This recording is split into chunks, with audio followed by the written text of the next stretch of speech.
એમાં તો જુઓ કે માનો કે ખેડૂતે હમણાં તમારે ખેડૂત છે લાઈન લેવા માટે આપણે બધા ભાઈ બહેનોની સંમતિ માંગી, એફિડેવિટ માંગી, થાંભલો આપણે જ્યારે લેવા જઈએ છીએ તો બધા ભાઈ બહેનોની સંમતિ માંગીને આટલા મોટો થાંભલા ખેંચવા હારે બારોબાર કોઈની સંમતિ નહીં લે તો થોડું ચાલે?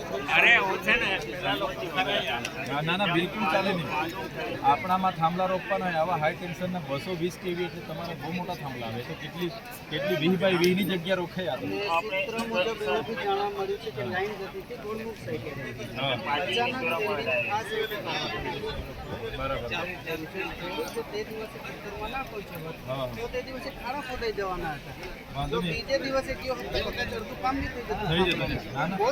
એની પ્રોસેસ તો એવી આવે છે, પહેલા એ લોકો ગ્રામસભામાં માનો કે આ સીમામણી ગામમાંથી 10 થાંભલા રોપવાના છે તો એ લોકોએ ગ્રામસભામાં સહમતિ લેવી પડે. પછી જે ખેડૂતના ખેતરમાં થાંભલા જાય ને એ ખેડૂતની સહમતિ લેવી પડે, પછી થાંભલા રોપાય. એનું આવું ફોર્મ આવે છે. એ ફોર્મ ભરીને એનું શું વળતર આપવાના નક્કી થાય. પહેલાં ખેડૂતની સંમતિ હોય તો એને વળતર આપે. માનો કે અમારે બલ્ક સબસ્ટેશન જ્યારે બનવાનું હતું આજથી 6-7 વર્ષ પહેલાં, ત્યારે જિલ્લા પંચાયતમાં એ તો નાના થાંભલા હતા 10x10 મીટરના, બેસણા ખટામ નાની સિંગલોટી થઈને ગયા છે. તો એ લોકોને જે તે વખતે એના પાક પ્રમાણે જમીન પ્રમાણે 38,000, 40,000, 36,000 એ પ્રમાણે વળતર એમણે આપ્યું હતું. પણ આ તમારી 220 kVની હશે તો મોટા થાંભલા હશે તો એમાં એ લોકો આવી રીતના નહીં લઈ શકે. એના માટે હું જેટકોના મેઇન એન્જિનિયરને બોલાવીને વાત કરું છું. કામકાજ ચાલુ છે એ લોકો પરથી મેળવેલી નોટિસ છે, બરાબર, અને એ લોકોએ પૂર્વ મંજૂરી આપી છે. તો આપણે એમના અમારી પાર્ટીમાં હિન્દીભાઈ અને મુસ્લિમભાઈ, બરાબર, આ 2 કિસાનો એવા છે જેમને કોઈ પૂર્વ મંજૂરી દીધી નથી. આ નોટિસ કોઈ પાછા પોતે હાથમાં લઈને આવ્યા છે.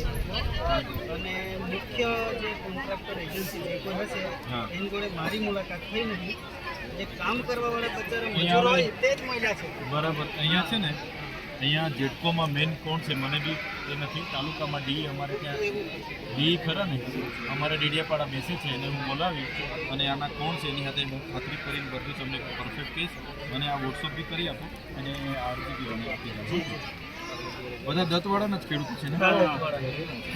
આગળ પછી કોના પણ એ લોકો મંજૂર છે. सही कह है साथे क्या है हूँ पे. हाँ मैंने आज संजय पे बात करी थी જ્યારે મેં એક કાગળ પર એનો કે રમેશભાઈ ભીખાભાઈ ને લોકો આવેલા સાથે થઈ ગયું છે. એ જ્યારે મેં ગઈકાલે મને થઈ ગઈ બોલાવવા ગયો છું ત્યારે કે ના અમે નહીં કાઢવા દેવાનું. એટલા મજૂરી આપી દીધી. સારું. હા,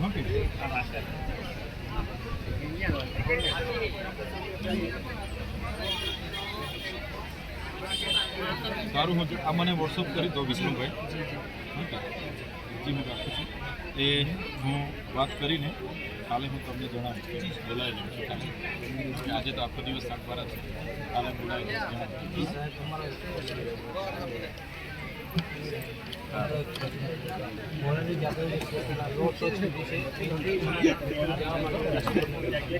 સાલ બનતો તો એ રસ્તો એટલે આરસીસી રોડ છે કે ડામર?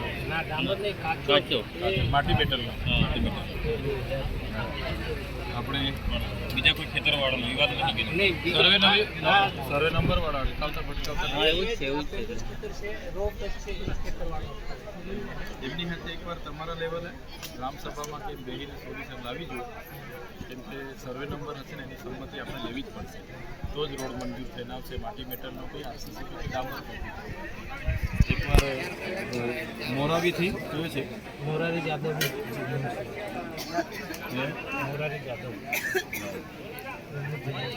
બરાબર.